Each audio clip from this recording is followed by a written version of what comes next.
Bismillahirrahmanirrahim. Assalamualaikum warahmatullahi wabarakatuh.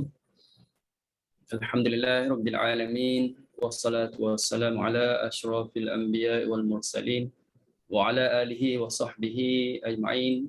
Allahumma nawwir bi kitabika absarana washrah bihi sudurana wasta'mil bihi abdanana wa atliq bihi alsinatana wa qawwi bihi jananana wa asri' bihi fahmana وقوي به عزمنا بحولك وقوتك فإنه لا حول ولا قوة إلا بك يا أرحم الراحمين. رب اشرح لي صدري ويسر لي أمري واحلل عقدة من لساني يفقهوا قولي والحمد لله رب العالمين. أما بعد. Alhamdulillah, kita sama-sama panjatkan tinggi-tinggi syukur kita kehadrat Allah Subhanahu wa taala pada malam ni dapat sama-sama dalam program anjuran RH Qiraat Center sama dengan Ustaz untuk mengikuti pembentangan berkenaan dengan pengenalan Qiraat Abu Amr ataupun metodologi Qiraat Abu Amr yang telah lama kita rancang. Akhirnya pada malam ni baru dapat bersama-sama, dan ini malam yang ini hari pertemuan yang kedua lah. Ya, setelah mana kita bercuti panjang, tuan-tuan dan puan pun dapat bercuti panjang sikit, tapi Ustaz pun perhati, alhamdulillah kelas Ustaz ni, tapi kelas lain ada join, alhamdulillah kita isilah sebanyak mana sebanyak mungkin program-program ilmiah berkaitan dengan Al-Quran, bahasa Arab, tafsir dan macam-macam lagi lah Ustaz tengok pada program anjuran RH Qiraat Center. Dan terima kasih banyak kepada Latin yang berusaha untuk mengembangkan lagi lah ilmu Islam, ilmu berkaitan dengan Al-Quran, Qiraat dan lain-lain lagi juga.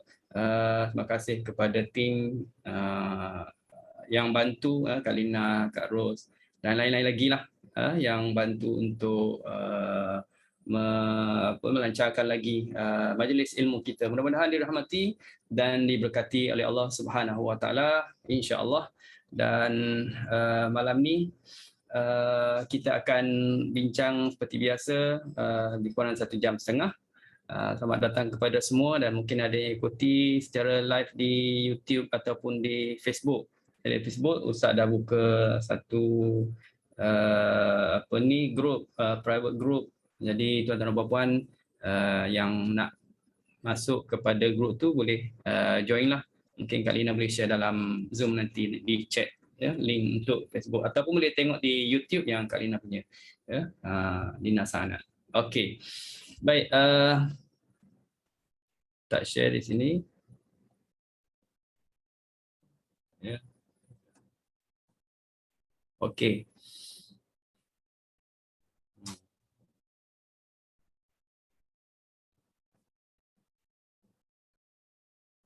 Baik, tuan-tuan dan puan-puan, Satizah, imam-imam, qurra' semua, ahli qurra' semua, pengenalan Qiraat Abu Amr. Okey, slot kita yang pertama pada malam ni, usul Qiraat Abu Amr ataupun kita kata metodologi Qiraat Abu Amr. Dan sebelum daripada kita bincang usulnya, seperti biasa usahakan sekali lagi bentang senarai nama-nama imam qiraat beserta perawi. Yang saya difahamkan ada yang baru ikuti, baru nak berkenalan dengan qiraat, tiba-tiba berkenalan pula qiraat Abu Amr terus. Bukan syubah ataupun sebagainya. Ada yang dah lama belajar, mungkin dah belajar Abu Amr, ulang kaji, dan jadi di sini Ustaz akan tayangkan sekali lagi ya susunan nama-nama imam qiraat beserta perawi. Kalau boleh setiap malam ni tayang benda ni. Jadi last-lastnya tuan-tuan dan puan-puan secara tak langsung ingat ya. Secara tak langsung boleh ingat. Kalau sekali pertemuan, sebulan sekali kita bentang ni mungkin susah sikit nak ingat. Bila dah acap kali insya-Allah. Ya, mungkin di kalangan yang Ustaz bentang nama-nama ni ada dah beberapa nama imam yang lekat namanya. Dah ingat. Cuma mungkin berterabur sikit nombor berapa. Ya, sebenarnya kita yang terbaiknya kita ingat tertib susunannya, nombor 1 siapa, 2 siapa, 3 siapa, 4 dan seterusnya. Okey, dia ada sebabnya nanti ya. Untuk kita hafal secara tertib tu ada kaitan dengan satu kaedah pengajian yang dipanggil jamak qiraat. talaki jamak qiraat. Jadi memerlukan kepada ingat nama-nama ini secara tertib. Okey, yang pertamanya ialah Imam Nafi'. Imam Nafi' riwayat Qalun dan Warash. Okey, imam pertama Nafi', perawinya Qalun dan Warash. Bukanlah nombor satu ni kerana dia yang paling tua, imam yang paling tua usianya, tidak, ataupun dia yang paling mahir ataupun paling berilmu, tidak juga.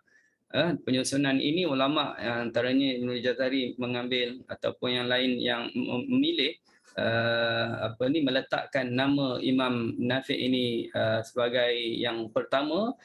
Susunannya adalah berdasar kepada tempat Imam Nafi' ini adalah di Madinah. Jadi Madinah ni adalah merupakan pusat pengajian ilmu. Jadi dalam bab susunan ni ulama pelbagai, ada yang menyusun mengikut lokasi ataupun tempat, berdasar kepada tempat. Ada yang menyusun berdasar kepada usia. Jadi yang Ustaz bentang ni adalah pemilihan berdasar kepada tempat. Ini lebih masyhur lah, ya, mula dengan Nafi' kerana dia Al-Madani. Tempat berpusatnya perkembangan ilmu waktu itu, ya, bila mana Rasulullah SAW berhijrah ke Madinah. Jadi nombor satu Nafi' Al-Madani, dan perawinya adalah Qalun dan Warash. Ya, Qalun dan Warash. Ini kita dah belajar. Metodologi Qalun dan Warash dah selesai. Jadi tuan-tuan dan puan-puan yang terlepas yang ini boleh ikuti dalam YouTube dah ada, ya. Rekodnya di YouTube-nya channel Kak Lina pun ada, dalam RH Qiraat Center pun Ustaz rasa dah ada. Atau belum lagi. Nanti boleh tengoklah, ya, type nama Ustaz mungkin keluarlah, ya. Okey, nombor dua ialah Ibnu Katsir Al-Makki, Mekah, ya. Ibnu Katsir imam qurra di Mekah, dan perawinya Al-Bazi dan Qumbul. Jadi yang kedua ini kita telah selesai juga pembincangannya, ya, dah selesai metodologi Imam Ibnu Katsir. Kemudian yang ketiga ialah Abu Amr Al-Basri, Basrah, ya. Itu perawinya Ad-Duri dan As-Susi. Nah, inilah yang kita nak belajar mulai malam ni. Tak pasti berapa pertemuan, mungkin 4 atau 5 selesailah pembincangan metodologi qiraat Abu Amr, ya. Ataupun lebih sikit sampai 6. Tengok macam mana, ya. Tapi tak adalah banyak sangat metodologi Abu Amr. Okey. Yang keempat Ibnu Amir Asy-Syami, Syam. Perawinya Hisham dan Ibnu Zakwan. Ini belum dibincangkan lagi. Mungkin selepas inilah, selepas selesai daripada Abu Amr, kita akan belajar pula yang keempat Ibnu Amir. Okey. Yang kelima ialah Asim. Asim perawinya Syu'bah dan Hafs. Ini pun dah selesai. Itu kita lepas daripada Ibnu Katsir, kita terus lompat ke Asim. Ya, untuk raikan mereka yang ramai nak belajar qiraat tapi tak nak yang agak susah-susah sangat, jadi nak yang hampir sama dengan Hafs, Syu'bah lah. Jadi tuan-tuan dan puan-puan yang telah talaki Quran, Hafs, dah selesai khatam, mungkin dah selesai khatam kali pertama, kedua, beberapa kali khatam, maka mungkin baru terbuka nak belajar qiraat yang lain daripada Hafs. Jadi seeloknya ambil Syu'bah lah dulu, ya, ambil Syu'bah untuk komplitkan sempurnakan yang kita panggil qiraat Asim, Hafs dan Syu'bah. Tapi dulu Ustaz lain sikit, masa Ustaz talaki dengan Syekh Ustaz lain. Lepas habis Hafs, Ustaz minta nak ngaji Warash terus. Ngaji Warash. Alhamdulillah dapatlah talaki Warash sampai khatam. Lepas Warash, Ustaz talaki Qalun. Lepas Qalun, talaki Ibnu Katsir. Lepas Ibnu Katsir, dalam masa yang sama cari guru yang lain, talaki qiraat 10 sekaligus. Kemudian yang tadi, yang Syekh yang pertama tu, Ustaz lepas selesai Ibnu Katsir, ambil Hamzah separuh, tak sempat habis, dah nak balik Malaysia pula, kan.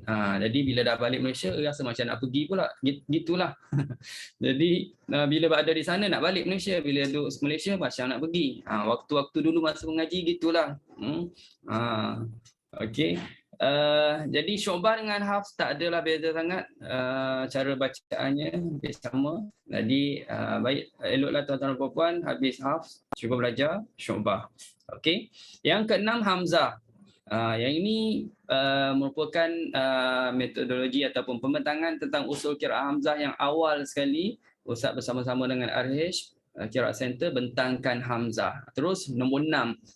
Ini yang pertama sekali. Dan dah selesai ya, hingga dapat terbitkan buku buku Al-Muni fi usul al-Imam qiraat al-Imam Hamzah, buku yang membincangkan tentang qiraat Hamzah, hasil daripada apa yang dijalankan oleh RH Qiraat Center lah, buku yang ini. Yang tuan-tuan dan puan-puan yang belum ada, boleh dapat dengan RH Qiraat Center, ada masih banyak lagi, boleh dapatkan daripada sana. Jadi Ustaz rasa bertuah kerana diminta, macam dipaksa juga untuk bentang untuk mengajar, paksa tu akhirnya dapat sebuah buku. Sekarang dalam proses untuk siapkan Ibnu Katsir insya-Allah, pun hasil daripada kelas yang kita buat. Ya, kalau tak ada kelas ni memang tak jalan juga buku. Okey.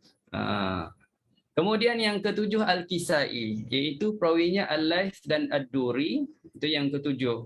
Jadi 1 sampai 7 ni maka lengkaplah kita panggil apa yang disusun oleh Al-Imam Syatibi dalam qasidahnya Hirzul Amani wa Wajhut Tahani yang dipanggil Matan Asy-Syatibi, ya, Matan Asy-Syatibiyah.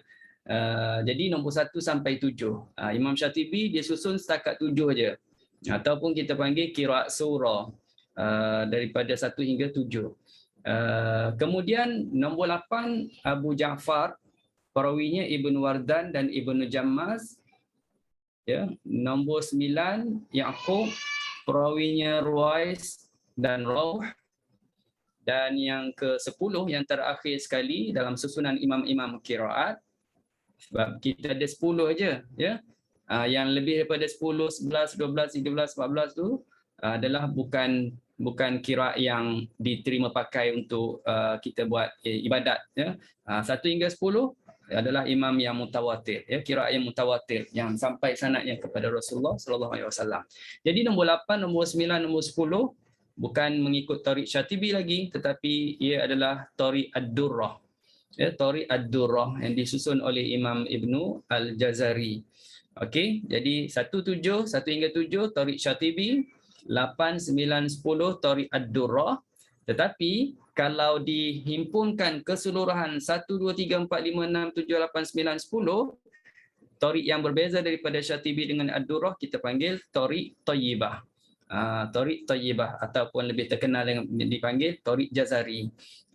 Jadi Imam Jazari dia susun juga 1 hingga 10 qiraat ini yang agak lebih banyak cara wajah-wajah bacaan, itu dipanggil qiraat kubra. Ya, itulah tuan-tuan dan puan-puan sebagai sedikit sebanyak latar belakang tentang imam-imam qiraat, ya, tentang qiraat. Okey. Baik. Jadi kita akan lihat pintas lalu sebelum belajar metodologi. Kita cuba berkenalan dulu dengan Imam Abu Amr. Siapa dia Imam Abu Amr? Sebenarnya topik ini pernah dibentang sekali pada secara ringkas. Secara ringkas Ustaz pernah diminta untuk bentang pasal qiraat Abu Amr. Jadi dah pun sebut pasal biografi Imam Abu Amr. Tapi malam ni kita ulang sekali lagi. Jadi anggap ia sebagai ulang kaji sekali lagi tentang biografi Imam Abu Amr. Jadi kita nak kenal dulu siapa dia Imam Abu Amr. Imam yang akan kita belajar usulnya. Dan nama penuhnya ialah Abu Amr bin Al-Ala bin Ammar bin Abdullah bin Al-Husain bin Al-Hawf bin Julhum bin Khuza'i bin Mazin bin Malik bin Amr bin Tamim.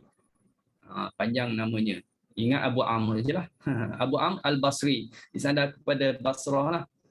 tempat yang merupakan tempat dia menyebarkan ilmu Al-Quran. Dan dia merupakan imam juga muqri di Basrah. Ulama berselisih pendapat berhubung dengan nama sebenarnya sehingga mencecah 21 nama. Banyak nama dia. Kita mungkin 1-2 je, tapi mungkin tak khilaf lagi sebab dah ada IC. Di Imam Abu Amr ini sampai 21 nama, berbeza pendapat di kalangan ulama tentang namanya. Okey, dia lahir di Mekah pada tahun 68 Hijrah pada masa Abdul Malik, dan dia tinggal di Basrah. Mana berhijrah ke Basrah dan menetap di sanalah sebagai imam dan juga muqri. Semasa hayatnya beliau suka mengembara, mencari ilmu. Ini kita kata memang nak dapatkan ilmu perlu proses mengembara. Orang yang suka mengembara, dia berniat untuk mencari ilmu, banyak pahala yang didapat, ya. Bahkan Allah Taala janjikan permudah untuknya jalan ke syurga lagi. Jadi kita ni alhamdulillah tak perlu mengembara seperti ulama-ulama dahulu, tapi mengembara duduk masuk dalam bilik, duduk atas kursi, kemudian buka laptop komputer, dah pun mengembara sampai ke Mesir. Sepasal talaki dengan Syekh Mesir pun ada, dari Jordan pun ada. Alhamdulillah, itu nikmat rezeki Allah Ta'ala bagi kepada kita, ya. Cuma nak tak nak je lah. Duduk di kursi pun macam susah juga. Tapi ialah mungkin setengah orang dia suka secara bersemuka. Tapi yang tak naknya bersemuka pun tak jalan, yang duduk online pun tak jalan. Jadi terlepas semua. Jadi alhamdulillah ibu-ibu semua, kakak semua mengambil kesempatan yang Allah Taala berikan kepada kita. Ini satu orang panggil satu anugerah daripada Allah Subhanahu Wa Taala kepada kita. Insan yang terpilih lah, kita anggap gitu, ya. Dan dia belajar daripada guru-guru yang terbilang. Di Mekah dia belajar, di Madinah, di Kufah, di Basrah, seperti Abu Ja'far. Ya, Abu Ja'far, guru dia Syaibah, guru dia Nafi', guru dia Abdullah bin Kathir, Asim pun gurunya. Jadi maknanya dia ni, Abu Amr ini, dia boleh jadi imam qiraat. Dia tersenarai dalam imam-imam qiraat juga dengan pengajian dia daripada guru-guru yang terkenal juga. Bahkan guru-guru itu merupakan tersenarai dalam imam-imam qiraat 10 juga, ya, seperti Abu Ja'far, Nafi', Abdullah bin Kathir, Asim. Okey, dan katanya Abu Ubaidah, buku-bukunya memenuhi ruang rumahnya. Bukunya banyak, penuh rumah, ya, hingga sampai ke bumbung. Maknanya menunjukkan dia gemar membaca buku, dan banyak membaca buku. Bila dah banyak baca buku, menandakan orang yang berilmu lah, ya. Jadi kita pun minat juga kan, buku-buku, semua buku-buku qiraat semua ada, beli semua. Keluar buku qiraat beli aja, cuma buka tak buka tu wallahu alam lah. Jadi walaupun dengan ada program ini mungkin sempat buka juga. Bukan kata orang lain, ustaz sendiri pun masa belajar di Mesir pantang jumpa buku qiraat lah. Beli je sampai penuh almari tu, memang sampai ke bumbung juga. Cuma yang atas sekali tu lamalah tak sentuh, pasal tinggi sangat, ya. Ya, sentuhnya bila nak buat buku, nak tulis buku, barulah ambil untuk rujukan. Jadi beli dulu, waktu dulu, kadang-kadang dia baru berguna sehari dua ni, macam tu. Okey, jadi dia juga kuat beribadat serta mewajibkan dirinya khatam Al-Quran sekali pada setiap 3 hari. Ini memang hebat betul lah. Ini tak mampu nak buat lagi ni. Ustaz tak sempat lagi untuk setiap 3 hari khatam. Ya, kalau sebulan tu alhamdulillah. 3 hari belum buat lagi. Mungkin tuan-tuan dan puan dah biasa buat, ya. 3 hari khatam sekali, 3 hari khatam sekali. Kalau dah biasa buat, samalah dengan Imam Abu Amr, ya. InsyaAllah dia boleh cubalah. Kalau kita tengok dalam jadual pun, ini yang saya ambil yang perkongsian daripada orang lain, bagaimana kita nak habiskan khatamkan Al-Quran, ada jadualnya. Nak khatam berapa hari? Nak khatam 17 tahun, 8 bulan, 9 hari, boleh juga. 17 tahun baru khatam. Tuan-tuan dan puan-puan ambil satu hari, satu ayat je lah. InsyaAllah 17 tahun akan khatam. Kalau nak khatam 8 tahun, ambil 2 ayat. Kalau 5 tahun, 3 ayat. Wah, sampai ke sehari 2 muka surat, kita baca sehari 2 muka surat, InsyaAllah 10 bulan, 6 hari terdapat khatam. Ya, ada jadualnya. Tengok jadual ni suka. Cuma nak buat tak buat tu belum pasti. Ini lagi hebat ni. Ini strategi khatam Al-Quran. Ya, 18 muka setiap solat. Bolehlah nak khatam. Apa? Kalau Quran kita tengok ada 604 kan muka surat. Quran ni ada 604. Dalam sebulan kita baca 20 muka surat sehari. 4 muka surat setiap solat. Dapatlah 20 muka surat, mana satu juz lah. Satu juz tu 20 muka surat. Jadi itu untuk tempoh 1 bulan. Jadi lama-lama khatam lah. InsyaAllah. Walaupun istiqamah tu yang penting. Walaupun kita buat sikit, istiqamah tu penting. Okey. Dan beliau juga bacaan di Mekah daripada Mujahid dan Sa'id bin Jabir yang mengambil bacaan daripada Ibnu Abbas. Manakala Ibnu Abbas pula ambil bacaan daripada Ubay bin Ka'ab. Yang mana Ubay bin Ka'ab ambil pula bacaan daripada Rasulullah sallallahu alaihi wasallam. Maksudnya di sini kita dah nampak sanadnya. Sanad kepada Imam Abu Amr daripada Mujahid dan Sa'id ambil Ibnu Abbas ambil daripada Ubay ambil daripada Rasulullah sallallahu alaihi wasallam. Jadi maksudnya ia bacaan qiraat Abu Amr bukan rekaan beliau, tetapi bacaannya adalah bersambung pengajiannya daripada guru ke guru sampai kepada Rasulullah sallallahu alaihi wasallam. Meninggal dunia di Basrah tahun 154 Hijrah dan perawinya yang masyhur ialah namanya Ad-Duri dan As-Susi. Ya. Duri dan As-Susi. Okey. Jadi dua perawi ini yang selepasnya tu abaikan. Ad-Duri dan Susi ini dua perawinya yang masyhur bagi Abu Amr. InsyaAllah kita akan berkenalan dengan mereka ini pada pertemuan akan datang. Jadi malam ni cukup untuk kita kenali siapa dia Abu Amr. Guru kepada Ad-Duri dan As-Susi. Ataupun kita kata imam kepada Ad-Duri dan As-Susi. Okey. Jadi inilah yang akan kita bincang. Abu Amr, Duri, As-Susi. Jadi dalam metodologi ini kemungkinan akan ada persamaan cara ataupun kita kata wajah bacaan antara Ad-Duri dengan Susi sama. Maka Ustaz akan sebut itu adalah qiraat Abu Amr. Ya, Abu Amr. Dan mungkin berbeza antara Ad-Duri dan As-Susi, maka Ustaz akan terus sebut nama, ini bacaan Ad-Duri, ini bacaan As-Susi. Boleh faham? Kalaulah kedua-duanya sama, kedua-dua perawi ini bacaannya sama, Ustaz istilah atau nisbahkan terus kepada ini bacaan Abu Amr. Boleh faham ya?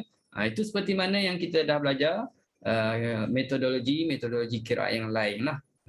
Kalau disandar kepada imam bermakna perawinya sama. Okey, kalau disandar kepada perawinya menunjukkan mungkin perawi yang satu lagi tu berbeza. Okey.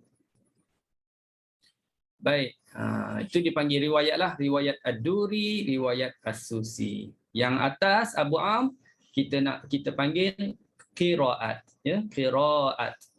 Ini istilah je tuan-tuan dan puan-puan, ya, istilah qiraat. Kalau kita kata riwayat Abu Amr tak tepatlah. Salah penggunaan istilah. Kalau kita kata ini adalah bacaan mengikut riwayat Abu Amr, salah istilah. Atau kita kata ini adalah mengikut qiraat Ad-Duri, salah istilah lah.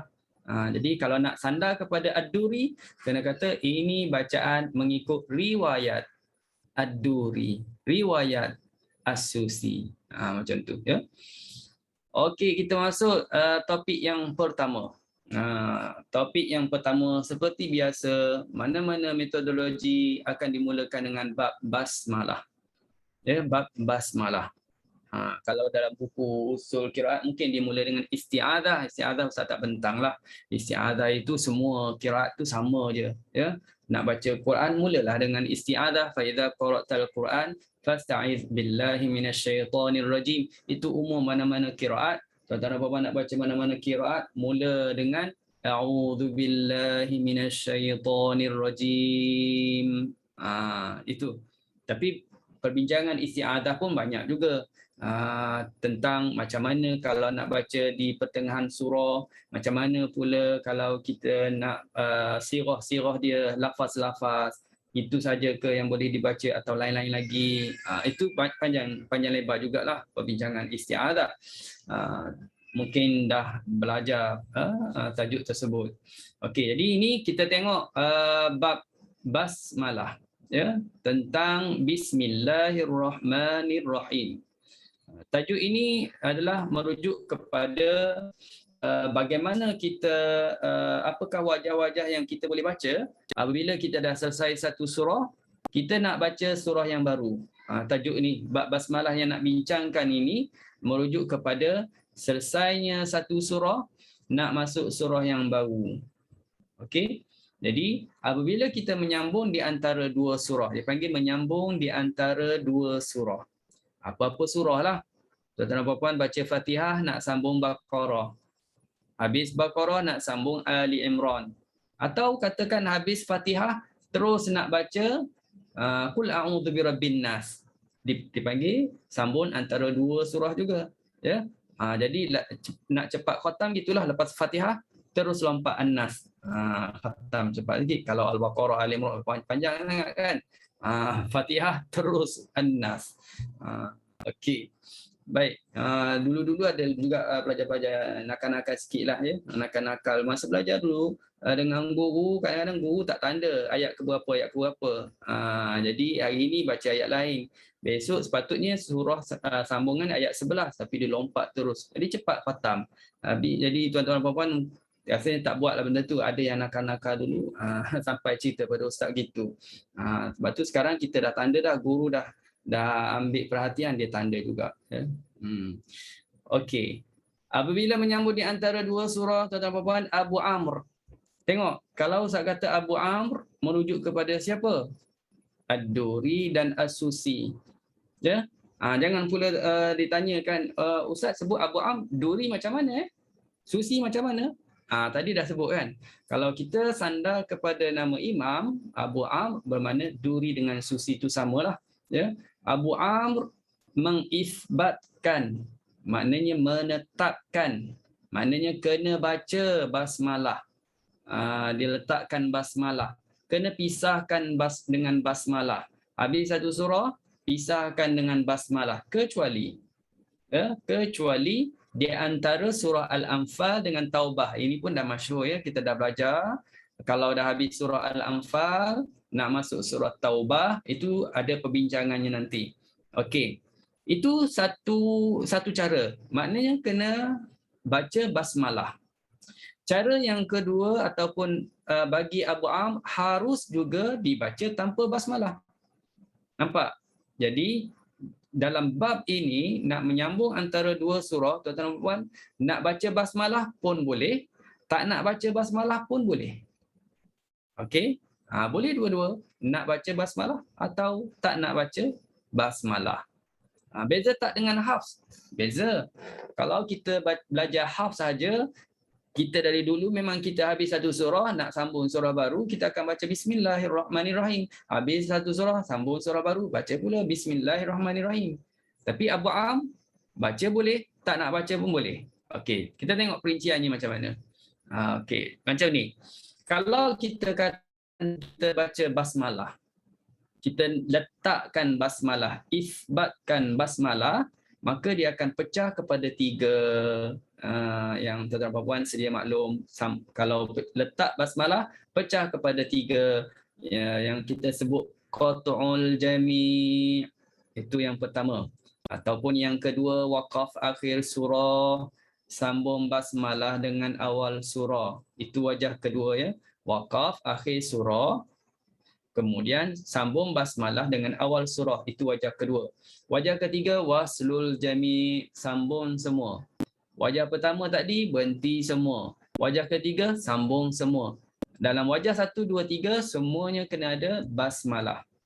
Okey, ya, kena ada basmalah. Baik.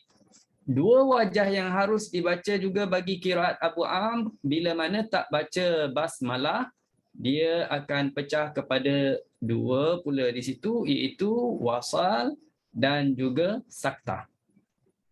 Maknanya kalau tuan-tuan dan puan-puan tak nak baca basmalah, sama ada kita sambung terus ataupun kita buat saktah. Ya, kita buat saktah. Nanti kita perincikan selepas ni. Okey. Ini ringkasnya. Nombor 4 dan nombor 5, wajah saktah, wajah wasal, kedua-dua ini adalah dibaca tanpa basmalah. Okey. Kalau baca basmalah, boleh buat 3 cara yang disebutkan tadi. Kalau baca tanpa basmalah, boleh buat 2 cara. Ya, saktah dengan wasal. Okey, kita tengok kesimpulannya. Jadi, kalau ditanya berapakah wajah kesemuanya? Kesemuanya. Saya ubah sikit ya. Sebab ada sedikit lupa nak tukar ya, nama Ad-Duri. Sebenarnya ini adalah pembentangan Ad-Duri dulu. Okey, sekarang Ustaz akan tukar daripada riwayat Ad-Duri. Ustaz akan terus buat Abu Am, bagi Abu Am. Maknanya merujuk kepada Ad-Duri dan As-Susi. Kalau Ustaz sebut Ad-Duri saja, mungkin akan tertanya Susi macam mana. Okey. Jadi kesimpulannya, wajah yang harus dibaca bagi Abu Amr ialah 5 wajah. Pertama, qat'ul jami', waslul jami'. Susunan itu nak mudah ingat je. Qat'u, waslu. Ya. Yang ketiga, berhenti akhir surah. Kemudian sambung basmalah dengan awal surah. Kalau cakap Melayu lah. Kalau Arab, qat'ul awal wa waslus tsani bis salis. Itu kalau kita nak dalam bahasa Arab. Tak nak bahasa Arab, boleh Melayu. Berhenti akhir surah, kemudian sambung basmalah dengan awal surah. Itu 1, 2, 3. Okey? Dan inilah dikatakan dengan wajah isbat basmalah. Okey, yang keempat, 5, wasal dan saktah. Kedua-dua wajah ini adalah tanpa basmalah. Okey, kita cuba tengok bagaimana ya nak walaupun sebelum ni pun dah dibentangkan seperti ini, tapi setiap metodologi Ustaz suka ulang lagi sebab meraihkan mungkin ada yang baru masuk dan sebagainya. Ya. Okey, contohnya lah tuan-tuan dan puan-puan habis surah Al-Fatihah. Siratal ladzina an'amta 'alaihim ghairil maghdubi 'alaihim waladdallin. Kita berhenti. Bismillahirrahmanirrahim. Berhenti lagi. Alif lam mim. Ini dipanggil qat'ul jami'. Semua kita berhenti. Okey? Boleh faham ya? Okey, yang kedua kita baca dengan berhenti, kita baca, sekejap ya, saya ambil balik yang ni. Okey, yang kedua, contoh ini juga, kita boleh buat siratal ladzina an'amta 'alaihim ghairil maghdubi 'alaihim waladdallin. Kita berhenti, tapi bila baca bismillah, Bismillahirrahmanirrahim, mi alif lam mim, itu maknanya kita sambung bismillah dengan alif lam mim. Ada bezalah dengan yang pertama tadi. Itu wajah yang kedua. Okey. Yang ketiga, kita sambung semua. Ghairil maghdubi alaihim waladdallin. Bismillahirrahmanirrahim, alif lam mim. Sambung semua. Jadi ini dah biasalah bagi mereka yang dah belajar tajwid dah lama. Jadi benda ini dah saya rasa dah faham betul ya. Jadi yang baru ikuti itulah tiga wajah yang dibaca tadi adalah wajah bagi qiraat Abu Amr sama dengan yang kita selalu buat riwayat Hafs ya, sama. Okey. Sekarang ni yang wajah keempat, wajah kelima macam ni. Siratal ladzina an'amta 'alaihim ghairil maghdubi 'alaihim waladdallin. Alif lam mim. Sambung terus kan, waladdallin alif terus. Bismillah dah tak pakai lagi. Bismillah dah tak baca. Ini wajah yang keempat. Wajah kelima kita boleh baca dengan wajah saktah. Ghairil maghdubi 'alaihim waladdallin. Okey, stop sekejap. Jangan bernafas. Okey, temponya 2 harakat saja, tak bernafas. Kemudian baru sebut alif lam mim, nafas yang sama tadi. Yang kita baca tadi. Yang baca daripada awal. Itu wajah dipanggil wajah saktah. Itu wajah 4 dan 5. Boleh faham? Jadi semuanya adalah 5 wajah. Baik, selesai. Selesai mana-mana surah yang kita nak baca, nak sambung, gitulah wajah yang kita boleh buat. Manakala mana-mana surah yang hendak disambung dengan taubah, mana-mana surah ya, bukan dikhususkan kepada Al-Anfal sahaja, seperti yang pernah ada sebut sebelum ni, bukan Al-Anfal saja, tapi banyak buku-buku tajwid dia ambil contoh Al-Anfal sambung dengan taubah. Kenapa ambil Al-Anfal sambung dengan At-Taubah? Kerana Anfal dengan Taubah tu dekat. Dia lepas Anfal, Taubah. Tapi jangan silap faham, bukan bermakna Anfal saja, Fatihah nak sambung ke Taubah, boleh. Al-Baqarah nak sambung ke Taubah pun boleh. Ali Imran sambung ke At-Taubah pun boleh juga dengan 3 wajah ini dan seterusnya lah. Al-Fatihah, Al-Baqarah, Ali Imran, An-Nisa, Al-Maidah, Al-An'am, Al-A'raf, Al-Anfal. Okey. Tapi kalaulah surah At-Taubah itu selepasnya surah Yunus. Surah Yunus, surah Hud, surah Yusuf nak sambung dengan atau mana-mana surah yang teratas daripada surah Taubah, dia bukan boleh baca dengan ketiga-tiga wajah, tak boleh. Dia hanya boleh baca dengan wajah yang pertama je, iaitu Al-Qat'u saja. Sekarang ini kita ambil surah-surah yang berada sebelum At-Taubah, maka boleh 3 wajah. Kalau ambil surah yang selepas Taubah nak disambung dengan Taubah, selepas Taubah nak disambung Taubah, maka hanya wajah pertama je boleh. Okey? Baik. Contohnya macam ni. Innallaha bikulli syai'in alim. Ini akhir Al-Anfal. Atau nak ambil Fatihah. Ghairil maghdubi 'alaihim waladdallin. Boleh juga. Kemudian kita pun bacalah bara'atun minallahi wa rasulih dengan nafas, sebab tadi kita al-qat'u, wajah berhenti atau putus bacaan daripada akhir surah sebelum Taubah, kemudian awal Taubah kita baca. Okey. Kemudian yang kedua al-waslu. Al-waslu, innallaha bikulli syai'in alimun bara'atun minallahi wa rasulih. Itu wajah al-waslu. Maknanya sambung semua. Alim sambung dengan bara'ah. Kalau Fatihah, ghairil maghdubi 'alaihim waladdallin bara'atun minallah. Nampak? Ad-dallin bara'atun. Yang ni alimun bara'atun minallah. Macam tu. Ya? Itu wajah al-waslu. Dan wajah as-sakt. Ya, wajah as-sakt, innallaha bikulli syai'in alim. Berhenti seketika. Alim nak panjangkan 2 ke 4 ke 6 boleh. Boleh semuanya. Nak 2, 4, 6 boleh. Tapi saktah temponya 2 harakat je. Alim. Senyap sekejap. Tempoh senyap tu 2 harakat. Bara'atun minallahi wa rasulih. Okey. Jadi itu 3 wajah dan 3 wajah ini semuanya dibaca tanpa basmalah. Kita pun dah sedia maklum surah Taubah ini adalah satu surah yang mana dalam Al-Quran satu-satunya tak dibaca basmalah di awalnya, ya. Kerana antara jawapan mudahnya, kenapa tak baca? Kerana tak ditulis. Tak ada pun basmalah, tak ada pun bismillahirrahmanirrahim pada awal bara'ah. Yang ada namanya je, Suratul Taubah. Juga tak perlu baca nama Suratul Taubah. Baca je a'udzubillahi minasyaitonirrajim bara'atun minallahi wa rasulih. Ya. Kalau kita nak mulalah.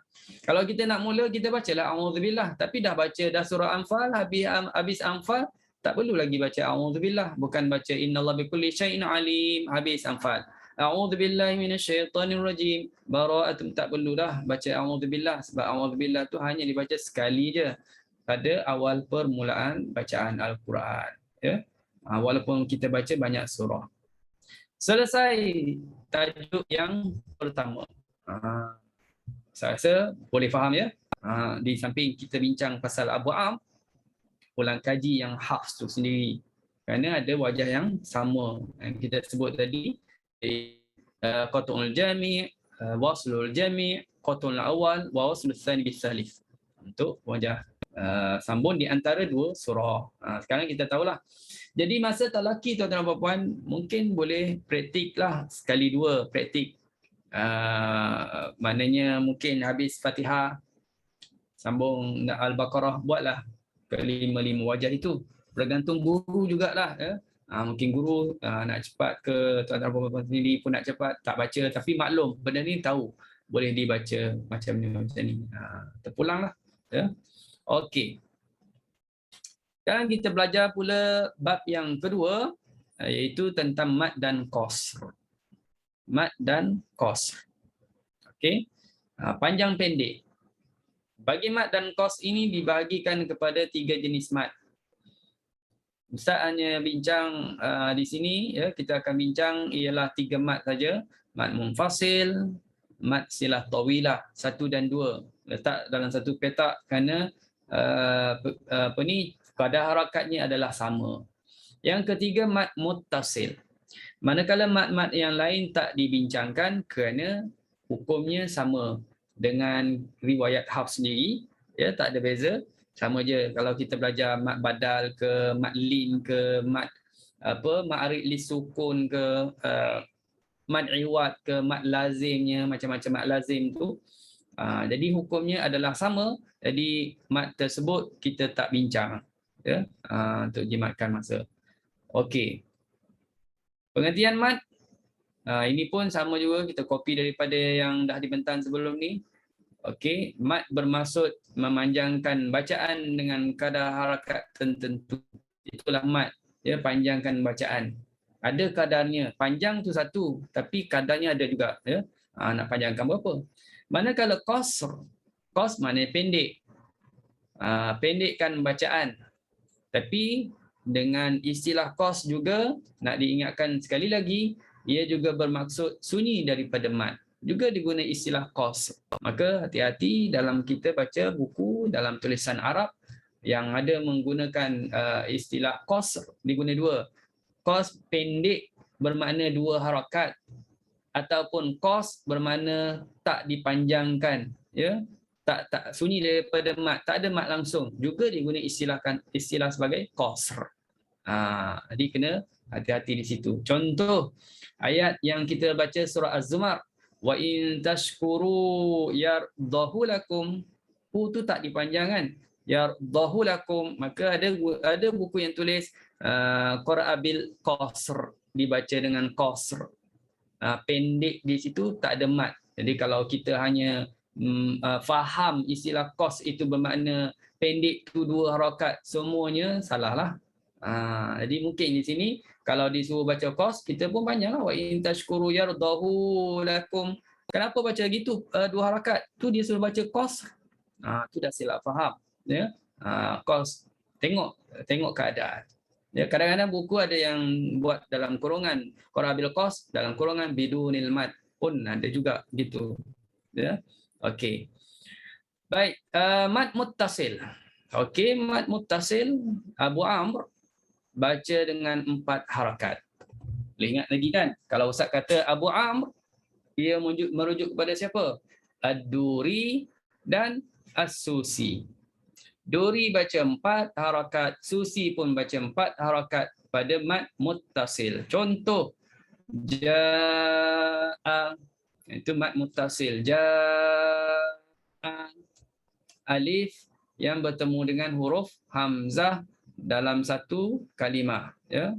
Alif iaitu bila salah satu daripada huruf mad yang 3 alif ke waw ke ya ke, dia bertemu dengan huruf hamzah qata, yang pertemuan itu dalam satu kalimah.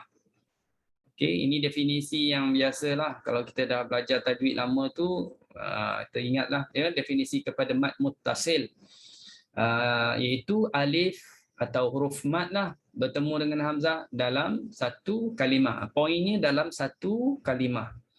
Tapi kena kalau minta diberikan pengertian kepada mad muttasil, kena sebut macam itulah. Bila huruf mad bertemu hamzah. Maknanya bila huruf mad, ya, perkataan bila huruf mad. Apabila huruf mad, salah satu huruf mad lah ya, bertemu dengan hamzah. Kena cakap gitu, bertemu dengan hamzah. Kadang-kadang kalau Ustaz ada biasa tanya juga pelajar, mad muttasil ni apa? Terus jawab satu kalimah Ustaz. Satu kalimah, payah tu nak faham tu. Tiba-tiba jawab satu kalimah. Mad muttasil macam mana? Satu kalimah. Mad muttasil macam mana? Satu kalimah. Apa maksud satu kalimah? Maksud. Sebenarnya kena hurailah. Huruf mad bertemu hamzah dalam satu kalimah. Oh, baru boleh faham. Tiba-tiba jawab satu kalimah tu susah sikit kita nak faham, ya. Okey. Baik, kemudian yang kedua ialah mad munfasil. Mad munfasil lawan kepada mad muttasil.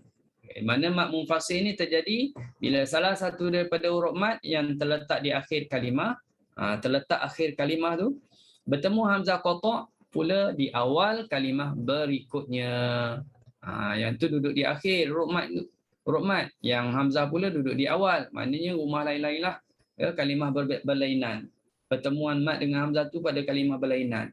Jadi di sini ada beza antara duri dengan susi. Sebab tu Ustaz tak kata Abu Am lagi. Ustaz sebut ad-duri bacaannya 2 atau 4 harakat. Ya, duri boleh baca 2 wajah, 2 dan 4. Susi 4 harakat. Susi 2 harakat. Okey, susi 2 harakat. Kalau kita masih ingat lagi dalam pengajian qiraat yang kita dah belajar, ada imam yang baca 2 wajah pada mad munfasil. Siapa imam yang baca dengan 2 wajah tu, 2 dengan 4? Itu Imam Qalun. Ya, Imam Qalun. Kita dah belajar dulu. Siapa pula yang baca mad munfasil 2 harakat je? Yang kita dah belajar. Itu Ibnu Katsir. Jadi Ibnu Katsir susi sama kadar harakatnya. Manakala duri sama dengan Qalun. Itu dah boleh, ya. Okey, mad munfasil. Contohnya lah inna a'tainaka. Jadi di sini kita kena mahirlah. Betul-betul kena mahir, pandai beza yang mana satu mad munfasil, mana satu mad muttasil. Untuk kita baca qiraat Abu Amr, kita kena mahirlah dapat bezakan antara 2 mad tersebut. Tapi kalau kita baca Hafs, senang je, nampak panjang gitu, 4 atau 5 lah, 4 atau 5. Tapi ni mungkin tak kenal mad munfasil, tak kenal mad muttasil, ikut tanda je pun dah okey, ya. Tapi kalau belajar Abu Am, kita perlu tahu, ya, mad munfasil ataupun mad muttasil. Okey. Kalau kita tengok di sini daripada juzuk yang ke-6 ayat yang ke-29 surah Al-Maidah, inni uridu. Ini mad munfasil lah. Inni uridu. Inni uridu. Ini mad apa? Inni uridu ni mad munfasil. Tapi pada tabu'a, ini adalah mad muttasil. Yang ni special sikit. Sini ramai yang tersalah ingatkan tabu'a itu adalah mad munfasil. Bila ditanya kenapa kata ini mad munfasil, dia guna formula Apabila huruf mat bertemu hamzah, nampak hamzah ada tongkat. Ini alif ni mak panggil tongkat kan. Alif ni tongkat, jadi biasanya kalau ada tongkat itu adalah mat munfasil. Contohnya inni uridu, kan alif tu ada, hamzah tu ada tongkat. Jadi sebenarnya tabu'a ini walaupun dia tulis atas alif hamzahnya, ia bukan mat munfasil, dia adalah mat muttasil. Jadi kalau kita baca qiraat Abu Am dalam kita talaki, maka kita kena tahu beza antara mat munfasil mat muttasil, maka kita akan baca macam ni. Untuk track pertama 2 harakat dulu. Inni uridu an tabu'a bi ismi. Bolehlah stop di situ dulu. Bi ismi. Okey, tabu'a kita panjangkan 4 harakat. Bukan boleh buat 2 sekali kemudian 4, tak boleh. Sebab dia dah mat muttasil, dia dah terikat dengan 4 harakat. Okey, tadi track pertama dengan 2 harakat ini uridu, maka itu adalah mengikut riwayat Ad-Duri dan As-Susi sekaliguslah, Duri dengan Susi. Untuk track yang kedua kita pun panjang sekali lagi dengan 4 harakat pada inni uridu. Ya, kalau kita melihat kepada ianya dibaca dengan mati inni uridu, padahal dia dibaca dengan baris atas, itu kita belum belajar lagi. Inni ya uridu. Tak apalah Ustaz, nak tuan-tuan dan puan-puan faham konsep untuk mat munfasil bagi qiraat Abu Am. Ada contoh yang akan datang, Ustaz tunjuk lagi. Okey, yang ni. Okey, kalau kita tengok yang merah tu, itu adalah mat munfasil lah. Ya, mat munfasil di mana ada mat bertemu hamzah, hamzah bertongkat, itu mat munfasil. Jadi kita akan ulang 2 kali. Fa idza qada amran fa innama yaqulu lahu kun fayakun. Itu track Ad-Duri. Okey, track Ad-Duri, 2 harakat. Adakah Susi pun ikut sekali dengan Ad-Duri di sini? Susi tak ikut sekali kerana ada bacaan yang lain pada hukum idgham, yaqulu lahu kun fayakun. Itu belum belajar lagi. Tak apalah. Cuma lepas daripada 2 harakat, terus kita akan buat 4 harakat. Fa idza qada amran. Ya, 4 harakat. Kemudian alam tara ilal ladzina yujadiluna fi ayatillah. Track yang pertama dengan 2 harakat, fi ayatillah. Kemudian ulang untuk track yang kedua, fi ayatillah. Sekali baca 2 harakat, kemudian ulang balik baca 4 harakat sekiranya kita nak baca kedua-dua wajah pada mat munfasil bagi Imam Ad-Duri. Kalau kita tak nak ulang pun tak ada masalah. Kita nak baca hanya satu wajah je, mat munfasil. Ya, nak talaki, nak baca mat munfasil 2 harakat je. Saya tahu mat munfasil Duri ni 2 boleh, 4 boleh. Tapi saya ni nak cepat khatam lah. Ustaz, saya nak cepat khatam lah Syekh. Saya nak buat 2 harakat je. Boleh. Cuma kita rugilah kalau kita tak ambil ke semua wajahnya. Ya? Okey. Ini pun sama ya. Fi a'naqihim. Itu adalah juga mat munfasil. Okey. Yang ini juga contoh mat munfasil. Saya yakin tuan-tuan dan puan pun dah boleh faham ya tentang mat munfasil. Okey. Mat silah tawilah. Mat silah tawilah. Kenapa keluar asing ni? Ini nampak copy paste tak lengkap ni. Ataupun Ustaz tersalah ambil slide. Harap-harap ni tak okey je. Okey. Abu Am. Ya, Abu Am. Dia cuma baca dengan 4 harakat saja. Lain dengan Asim. Asim 4 boleh, 5 boleh. Yang Abu Am ini hanya baca 4 harakat. Silap ya, sorry. Di sini dia sama dengan mat munfasil ya. Sama dengan mat munfasil, Ustaz akan copy yang ni. Copy yang mat munfasil, kadar harakat mat silah tawilah adalah sama. Dengan mat munfasil. Jadi kalau tuan-tuan dan puan dah ingat kadar harakat untuk mat munfasil, maka samalah juga dengan mat silah tawilah. Okey, senang. Okey, contohnya. Contohnya adalah ma lahu akhladah.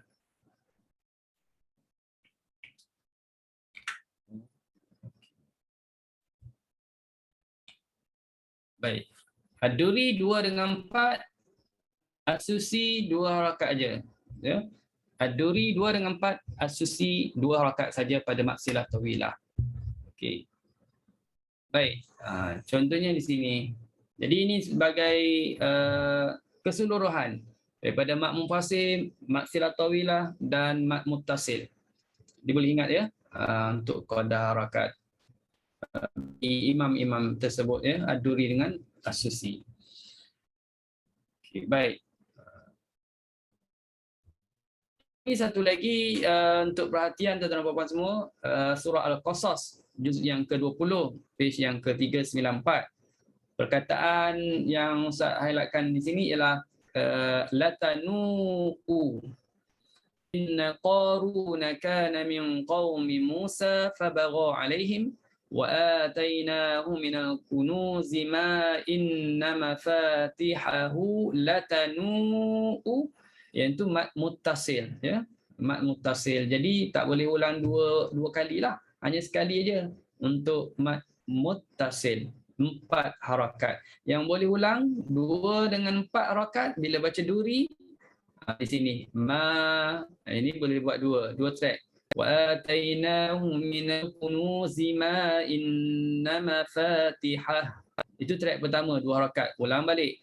Wa atainahu minal kunuzi ma inna mafatihah. Itu track kedua bagi duri ya, bagi ad-duri.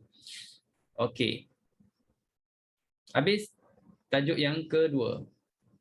Malam ni tajuk yang keberapa sampai? Wallahu a'lam. Mungkin satu tajuk lagi selesai. Okey, yang ketiga, tajuk ataupun bab mim jamak. Okey, mim jamak. Tuan-tuan dan puan-puan, kalau ada soalan boleh tanya. Setakat ni tak ada kan? Semua boleh faham ya? Okey. Mim jamak ialah mim tambahan. Ini copy paste daripada slide-slide sebelum ni lah, sebab benda yang sama je. Takrif kepada mim jamak. Mim tambahan yang menunjukkan kepada jamak bagi muzakkar lelaki lah ya. Yang lebih daripada 2 tu kita panggil mim jamak lah. Dan ianya terletak selepas salah satu daripada 3 huruf berikut, ha, kaf dan ta. Ini pengertian kepada mim jamak. Alaihim, antum, alaikum ya. Tapi yang kita nak dibincangkan pada malam ni untuk Abu Am cukup ringkas saja tentang mim jamak, tidak seperti qolun ya, tidak seperti qolun dan juga bukan seperti Ibnu Katsir. Tajuk yang ini khusus yang Abu Amr berkenaan dengan mim jamak ialah dibaca dengan baris bawah. Mim tu dibaca dengan baris bawah. Okey. Apabila mim jamak dia terletak sebelum huruf yang mati. Sebelumnya ada huruf yang mati.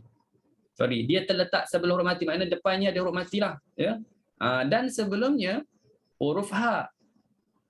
Sebelum mim tu ada huruf ha. Bermakna di sini yang kita tengok pada definisi ini, yang antum alaikum ni tak termasuklah perbincangan ni. Ia hanya merujuk kepada him. Okey, merujuk kepada him, iaitu sebelum mim jamak tu ada huruf ha. Cuma selepas mim jamak ada huruf yang mati. Itu poin penting. Selepas mim jamak ada huruf yang mati. Dan sebelum mim jamak ada ha. Okey, baris ha tu ada ha yang didahului. Ha itu pula didahului huruf baris bawah. Boleh faham ya? Sebelum ha ada huruf baris bawah. Kalau bukan baris bawah pun sebelum ha ada ya sakinah, ya mati. Jadi contohnya ya, contoh alaihim, ada apa sebelum ha? Ada ya mati. Ada apa selepas mim jamak? Ada lam mati. Alaihimul qital. Kalau kita tengok yang warna biru, dalam petak warna biru tu, alaihimul qital, itu mengikut bacaan yang selalu kita baca Hafs. Alaihimul qital. Tapi kalau baca Abu Am, ya Abu Am, Duri ke Susi ke? Kaedahnya apa? Dia baca dengan mim tu baris bawah. Alaihimil qital. Baris bawah. Ya. Sebenarnya yang baca hafs pun kadang-kadang terbabas juga, dia baca baris bawah mim tu. Dia baca hafs tapi kadang-kadang bunyinya alaihi min qital, baris bawah juga. Maknanya dia memang layak untuk belajar qiraat Abu Amr. Dah ada kelayakan di situ, dia dah pandai dah sikit banyak tu, buat ubah baris kita tak suruh pun dia ubah sendiri. Ya. Alaihi min qital memang banyak sangat yang jumpa ya. Lebih-lebih lagi contoh yang kedua, bihimul asbab. Bihimul asbab itu hafs. Bihimul. Tapi Abu Am bihimil, baris bawah. Bihimil. Ini memang ramai juga yang baca hafs tapi bunyinya baris bawah mi. Bihimil asbab. Memang dia senang gitu. Mudah untuk kita baca bihimil asbab berbanding dengan bihimul. Setengah seorang lagi bukan bihimi. Dia tak baca bihimi, dia baca bihumu. Ha baris depan, mim baris depan. Ini paling banyaklah ya. Ha baris depan, mim baris depan. Tapi itu bukan qiraat Abu Amr. Bukan qiraat Abu Amr.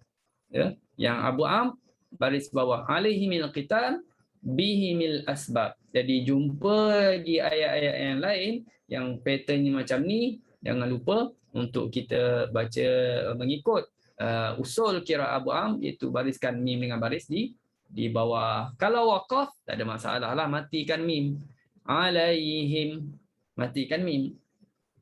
Bihim, matikan mim. Jangan hidup pula mim tu. Ya. Kalau kita baca Fatihah, dalam Fatihah kan ada alaihim, siratal ladzina an'amta alaihim, ada alaihim kan. Jadi mim tu macam mana? Mim tu mati. Siratal ladzina an'amta alaihim ghairi. Kenapa tak baca alaihimi ghairi? Tak boleh. Sebab depannya bukan mati. Depan alaihim tu huruf ghain, ghain tu berbaris atas. Alaihim ghairi. Jadi kerana itu tak dibaca mim tu baris bawah. Jangan pula semua mim tu baca baris bawah. Alaihimi ghairil maghdubi alaihimi waladdallin. Salah. Itu bukan Abu Am. Itu abu-abu agaknya. Okey. Baik. Terusnya. Dah habis. Sekejap je untuk tajuk yang ketiga tu. Apa ni? Tajuk yang mudah ya, yang senang. Okey. Baik, yang keempat pula. Cakap tu boleh faham ya?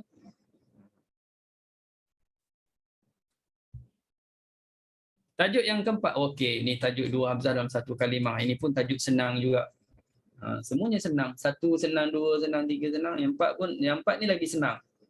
Yang empat ni lagi senang. Dua hamzah dalam satu kalimah. Tengok tajuk pun dah faham. Dua hamzah duduk dalam satu kalimah. Kan? Kalau mim jamak tajuk tadi, mungkin setengah orang tak faham. Mim jamak apa benda mim jamak.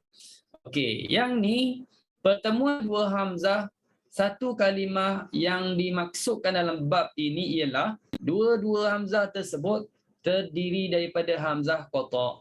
Hamzah qata' semua kenal kan? Kepala ain tu hamzah qata'. Hamzah pertama semestinya baris atas dan dia dinamakan sebagai hamzah istifham. Hamzah pertama tu hamzah istifham lah. Ya. Okey, hamzah kedua tu hamzah asal kalimah tersebut lah. Manakala baris hamzah kedua pula terdiri daripada tiga keadaan. Dalam Quran kita akan jumpa tiga keadaan ini je. Sama ada hamzah kedua tu baris atas, maka sama-sama baris atas. Ataupun hamzah kedua baris bawah. Jadi bunyinya ai. Ataupun baris depan au. Jadi dalam Quran yang biasa jumpa ada ai, ada au. Itu je ya. Ai, au. Okey, kalau hafs tu kita dah fahamlah cara bacaan macam mana yang hafs. Semua kena sebut dengan jelas tahqiq kedua-dua hamzahnya. Ai, au tanpa ubah apa-apa ya. Betul-betul daripada makhrajnya pangkal halqum ai, au. Jelas ya bunyi untuk hafs. Tapi bacaan bagi Abu Amr senang je. Kalau yang dengan ai, dengan ai ni Imam Abu Amr Maknanya Duri dan Susi dia tashilkan hamzah kedua. Tashil. Tashil kan mudah. Memudahkan dalam sebutan. Sebab tu tajuk ni mudah ya, sebab dia suruh tashil. Tashil itu senang je ya. Makna tashil itu sendiri pun mudah. Hamzah kedua berserta, ini penting. Tashil hamzah kedua, tapi jangan lupa kena idkhal alif. Maknanya apa? Kena masukkan alif.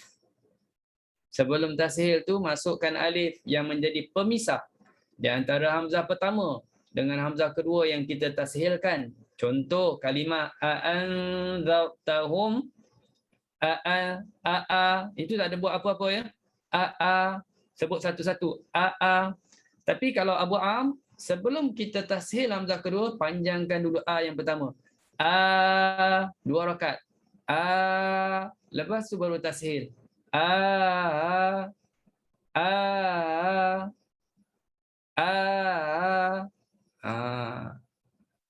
Pattern cara bacaan ini sebenarnya, kalau masih ingat lagi, kita dah belajar dulu riwayat Qalun. Ingat tak? Qalun macam-macam tu. Jadi Abu Am sama dengan Qalun dalam bab 2 hamzah satu kalimah untuk AA dan AI. Ya, AA dan AI. Kalau ainnaka jadi apa? Ainnaka. Panjang dulu, sempat berfikir dulu sekejap. Ainnaka, sempat berfikir nak tashih macam mana. Jangan fikir lama sangat, panjang sangat jadi sampai 4. Tu lama sangat fikir nak tashih macam mana ya. Jangan lama sangat. Okey, jangan cepat pula. Ainnaka, itu cepat sangat. Ainnaka, itu bukan cara bacaan Abu Am, tapi dah jadi Warash, dah jadi Ibnu Katsir. Itu yang kita dah belajar ya. Okey. Baik. Kalaulah a'anzartahum a'innaka, kita tashilkan hamzah kedua berserta idkhal alif. Bagaimana pula dengan au tu? Au. Macam mana pula dengan au? Maka yang au ini, hamzah kedua yang baris depan ini, contohnya a'unabbi'ukum, kita boleh buat 2 cara. Sama ada kita nak tashil berserta idkhal alif seperti yang tadi, seperti ai, boleh juga, ataupun kita tak nak idkhal alif macam yang kita belajar Qalun ya. Jadi kalau idkhal alif, unabbiukum, panjangkan 2 harakat. Unabbiukum. Ataupun kita tak nak idkhal alif, unabbiukum ya.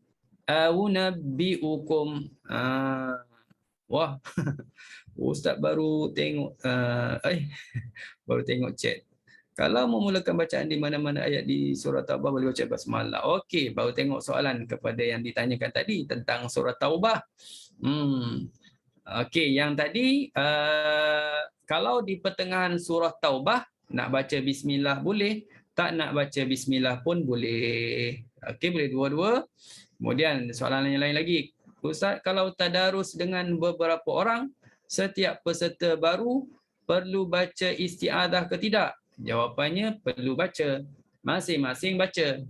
Kita baca Quran, dia baca Quran, dia sambung Quran, yang tu pun sambung Quran. Semua kan sambung Quran. Semua sambung ayat Quran. Tak ada yang sambung ayat daripada lain daripada Quran. Semuanya sambung ayat Quran, maka isti'adah kena baca. Kena baca untuk pertama kali. Cuma nak baca tu, adakah orang yang kedua, ketiga, keempat tu baca dengan suara yang nyaring, semua dengar? Yang tu dibahaskan. Ya, yang tu dibahaskan, maka mengikut aturannya ialah kalau kita sebagai orang kedua, orang ketiga atau keempat dan seterusnya, bukan orang pertama, kita baca a'udzubillahi minasyaitonirrajim itu perlahan sahaja. Orang lain tak dengar lah. Ya, mungkin orang sebelah je dia boleh dengar. Kita baca a'udzubillahi minasyaitonirrajim. Bukan suara yang nyaring lah. Ya. Ini suara yang nyaring sampai keluar daripada rumah pun orang boleh dengar. Itu bukan kata berdosa. Dia tak ikut tempat dia. Tempat yang dah dikhususkan. Macam dalam solat. Tuan-tuan dan puan kan baca a'udzubillah juga kan? Dalam mazhab kita pun disunatkan baca a'udzubillah sebelum kita mulakan Fatihah kan? Jadi kita adalah pula kita dengar imam a'udzubillahi minasyaitonirrajim. Tak ada. Tapi dia baca a'udzubillahi minasyaitonirrajim suara yang perlahan. Okey. Okey, baik. Baik, sambung lagi yang ini. Jadi boleh faham ya, a'unabbiukum tashil beserta idghal alif boleh, tashil tanpa idghal alif pun boleh. Okey. Contoh surah Al-Imran ini yang a'unabbiukum ni surah Al-Imran. Tuan-tuan dan puan boleh tanda terus ya. Yang a'u ni tak banyak dalam Quran. Ya. A'unabbiukum. Jadi kalau kita baca yang ni kita baca dengan idghal alif dulu pun boleh. Qul a'unabbiukum bi khairin min dzalikum. Itu track pertama dengan idghal alif. Kita ulang sekali lagi. Qul a'unabbiukum bi khairin min dzalikum. Itu kita tanpa idghal alif. Jadi dua kalilah. 2 track kita akan buat di situ untuk menyempurnakan wajah-wajahnya. Kemudian baru selesai lilladzina taqaw, baru sambung ayat berikutnya ya. Okey. Ataupun kita tengok dalam surah Sad ayat yang ke-8. Boleh rujuk ke surah Sad ayat yang ke-8, a'unzila. A'unzila. Jadi kita boleh buat 2 wajah juga. Unzila alaihi dzikru min bainina. Track pertama. Kemudian unzila alaihi dzikru min bainina. 2 kali ulang di situ. Okey, baru terus balhum fi syakkim min dzikri, baru sambung. Baru teruskan ayat. Okey. Ataupun surah Al-Qamar ayat yang ke-25. Ada kalimah ulqiya. Ulqiya. Jadi kita boleh tashil beserta idghal ulqiya dzikru. Ulqiya dzikru. Ataupun kita tak nak idghal ulqiya dzikru alaihi min bainina bal huwa kadzabun asyir. Boleh? Okey. Habis yang ni selesai dan dikecualikan. Wah, ada keluar mata sekali lagi pula. Sorry lah ya. Alah, mata tu tak hilang ya Ustaz. Tak nak bagi lupa pada mata. Dikecualikan. Yang ni tak boleh idghal alif lah. Ya, tak boleh idghal alif pada tempat-tempat ini. Iaitu amantum dalam surah Al-A'raf, surah Taha, surah Asy-Syu'ara. Yang kedua alihatuna dalam surah Az-Zukhruf ya. Kemudian a'immah. A'immah tu mana-mana tempatlah. A'immah tak boleh idghal alif. Terus saja a'immah. Okey. Adzakaraini al-ana Allah. Yang tu boleh tashil adzakaraini al-ana Allah. Tak ada idghal. Tak boleh nak buat al-ana Allah. Tak boleh buat gitu. Ya. Maknanya salah kalau kita idghal alif. Okey. Selesai.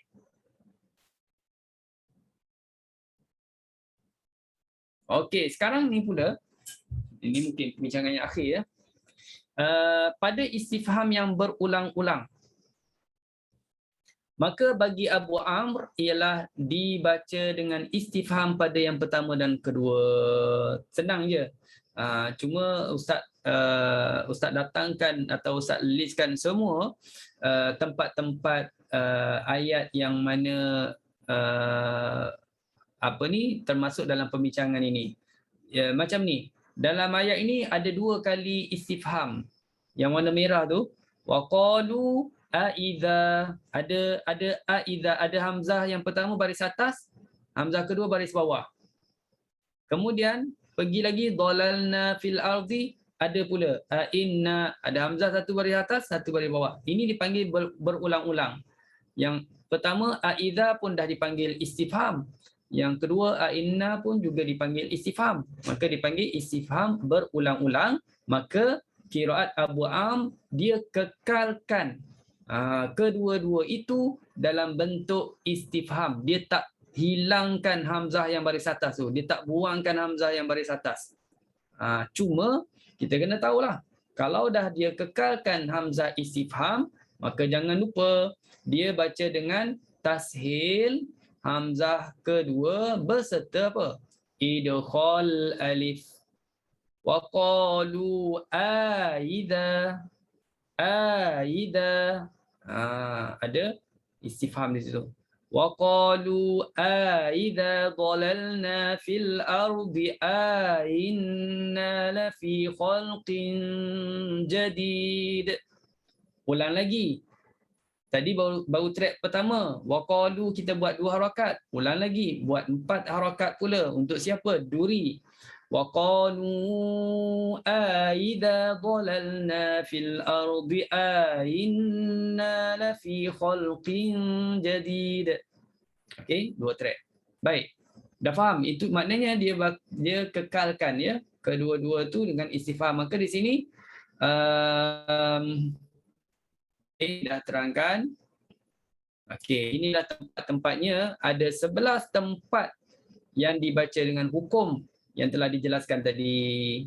Muka surat 249. Tuan-tuan dan puan-puan boleh terus, kalau ada Quran, terus buka. Yang ni Ustaz dah senaraikan semuanya, dah bentang semuanya dalam pembentangan metodologi Asim sebelum ni. Tapi kita raikan mungkin ada yang baru join. Jadi buat catatan. Muka surat 249, maka jumpalah surah Ar-Ra'd dalam ayat yang ke-5. Kita akan nampak di situ ada istifham. Wa in ta'jaba fa'ajabun qawluhum aidza. Istifham ni pertanyaan ya. Istifham ni makna pertanyaan. Kalau terjemahkan makna aidza, maknanya apa? Adakah apabila. Perkataan adakah tu tanya. Jadi dalam bahasa Arab dipanggil istifham. Istifham, minta faham. Kalau nak minta faham kena tanya. Ya. Kalau tak nak minta faham, tak payah tanya. Jadi gitu. Istifham, minta tanya. Istighfar, minta ampun. Ya, tu istighfar, minta ampun. Okey. Jadi, aidza ada istifham. Macam mana kenal istifham? Ada hamzah baris atas. Yang baris atas satu tu, itulah diterjemahkan makna dia adakah. Yang idza selepasnya apabila. Kemudian inna pula itu satu tu bermakna adakah. Manakala inna sesungguhnya kami. Adakah sesungguhnya kami. Jadi perkataan adakah dikekalkan. Dia tak buang. Cuma kena tashil. Yang kita dah belajar tadi, bila ada 2 hamzah duduk dalam satu kalimah, satu baris atas, satu baris bawah, atau satu baris atas, satu baris atas, yang 2 baris atas juga, kena tashil hamzah kedua beserta idkhal, masukkan alif. Aidza, ya. Fa'ajabun qawluhum aidza kunna turaban ainna lafi khalqin jadid. Boleh? Itu 249 ke surat. 286 surah Al-Isra ayat yang ke-49. Kalau tuan-tuan dan puan ada Quran Abu Amr, Ustaz tak pastilah muka suratnya sama ke tak yang Ustaz tunjuk ni. Mungkin sama, mungkin tak sama. Tengok atas cetakan mushaf. Ya, mushaf qiraat Abu Amr. Tahu Ustaz, RH Qiraat Center juga ada menyediakan mushaf qiraat. Jadi nak dapatkan boleh tanyalah Datin ya. Tanya Datin mushaf qiraat Abu Amr. Untuk dapatkannya. Jadi dia dah siap buat dalam bentuk qiraat Abu Amr, adanya bentuk tashil dan dia letakkan alif antara 2 hamzah tu. Hamzah baris atas, hamzah baris bawah tu dia letak alif tengah-tengah tu. Jadi tashilkan hamzah yang kedua, jangan lupa. Wa qalu Idza kunna 'idhaman wa rufatan inna. Dia bunyi macam tu. Dia panjangkan dulu. Inna. Kalau yang tak panjang tu mungkin kita kata terjemahnya adakah sesungguhnya kami. Kalau yang panjang mungkin macam ni, intonasi suaranya. Adakah sesungguhnya kami. Soalan-soalannya macam itulah, lebih kurang ya. Adakah sesungguhnya kami. Adakah apabila. Okey. Kemudian yang ketiga, ada berapa semuanya? Ada 11. Ini yang ketiga. Muka surat 292. Terus tengok muka surat 292, terus buat catatan. Ya, surah Al-Isra. وَقَالُوا إِذَا كُنَّا عِظَامًا وَرُفَاتًا إِنَّا. Ya, dua-dua baca dua tempat ditafsirkan hamzah yang kedua. Okey. Tempat yang keempat, muka surat 347 surah Al-Mu'minun ayat 82. Ayat pun Ustaz tak pastilah sama tak dengan Quran Abu Am. Boleh tengoklah ya muka surat 347. Qalu idza. Ini Ustaz tunjuk mengikut Quran Hafs ya, Quran Hafs. Jadi mungkin boleh rujuklah Quran Abu Am. Okey, qalu idza, kemudian inna lamab'utsun. Okey, itu ayat 82. Yang kelima muka surat 410. Wa qalu idza dhalalna fil ardi inna lafi khalqin jadid. Surah As-Sajdah. Ya, ayat yang ke-10. Baik. Yang ke-6. Muka surat 446. Surah As-Saffat. Idza. Okey. Kemudian yang bawah tu inna. Banyaknya idza dengan inna ajalah. Idza inna, idza inna dalam yang berkenaan dengan istifham yang berulang-ulang. Yang ketujuh 448 ya, 448. Okey. Idza, bawahnya inna. Sama juga. Okey, kalau dah mahir tu datanglah ayat yang macam mana pun insya-Allah boleh buat. Muka surat 535 surah Al-Waqiah ya, lagi ke depan ni. Wa kanu yaquluna idza. Panjangkan dulu jangan lupa. Idza baru tashilkan. Kemudian yang bawah inna. Okey. Yang ke-9 muka surat 583 surah An-Nazi'at. Surah An-Nazi'at. Ayat yang ke-10 dan 11. Maknanya sama ada berada dalam satu ayat ataupun berada dalam dua ayat berturut-turut. Ya, dua ayat berturut-turut ada istifham. Jadi dipanggil istifham berulang-ulang juga ya. Yaquluna inna lamarduduna fil hafirah idza kunna 'idhaman nakirah. Okey. Patah balik muka surat 383. Nombor 10. Nombor 10, 383. Ya, wa qala alladhina kafaru idza kunna turaban wa abauna inna lamukhrajun. Okay, surah An-Naml. Dan yang terakhir ialah surah Al-Ankabut, muka surat 399. Dalam nombor 1 sampai 10 kita akan dapati Hafs dengan Abu Am sama, iaitu ada dua tempat istifham berulang-ulang dikekalkan kedua-dua hamzahnya. Cuma bezanya ialah Hafs baca secara tahqiq, jelas kedua-dua hamzah, ai. Tapi Abu Am dia kena panjangkan dulu dua harakat pertama, baru tashil, idza, inna. Okey, manakala tempat yang ke-11 ini, muka surat 399 surah Al-Ankabut ayat 28, walutan idh qala liqaumihi. Dekat sini Ustaz tak ambil yang Quran Hafs. Okey, maka dia berbeza. Tuan-tuan dan puan terus pergi muka surat 399 akan nampak ayat yang walutan idh qala liqaumihi tak ada hamzah baris atas. Dia cuma ada baris bawah aja. Innakum. Jadi yang ada di sini adalah mengikut Quran, mengikut bacaan Abu Am, dia letakkan hamzah pertama baris atas. Tapi jangan lupa kena tashil hamzah kedua dan panjangkan dulu. Idkhal alif dulu. Innakum. Okey, itu ayat 28. Manakala ayat 29, a'innakum. Kalimahnya a'innakum, Hafs baca a'innakum, ada satu hamzah baris atas, ada satu baris bawah. Manakala Abu Am pun sama, kedua-duanya dia baca dengan hamzah pertama baris atas, hamzah kedua baris bawah, cuma tashilkan hamzah kedua jangan lupa berserta idkhal alif. Innakum la ta'tuna rijal. Okey, jadi kesimpulannya 11 tempat itu semuanya dikekalkan dalam bentuk istifham. Dia walau berulang-ulang. Alhamdulillah. Okey. Dah selesai.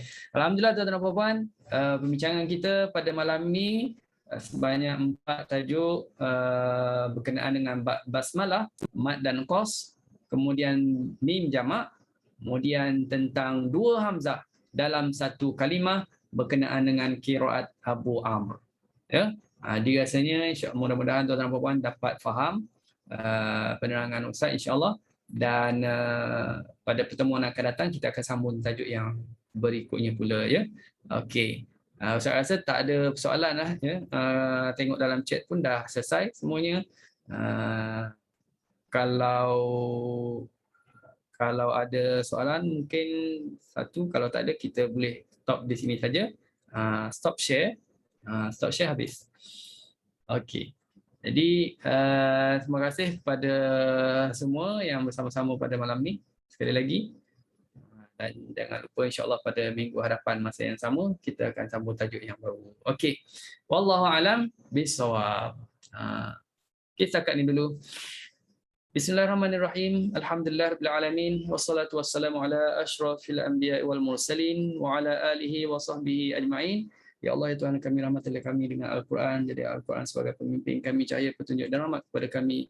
Ingatkan kami ya Allah apa yang kami lupa dari Al-Quran. Ajarkan kami ya Allah apa yang belum kami tahu daripada Quran. Berilah kami kekuatan ya Allah dapat baca Quran, dapat belajar Quran, dapat mengajar Quran sepanjang malam dan siang. Jadilah Al-Quran sebagai syafaat kepada kami ya Allah. Wa sallallahu ala sayyidina Muhammad wa ala alihi wa sahbihi wasallam. Walhamdulillahirabbil alamin. Wassalamualaikum warahmatullahi wabarakatuh. Jumpa lagi insya-Allah. Terima kasih Ustaz. Syukran Terima kasih, Ustaz.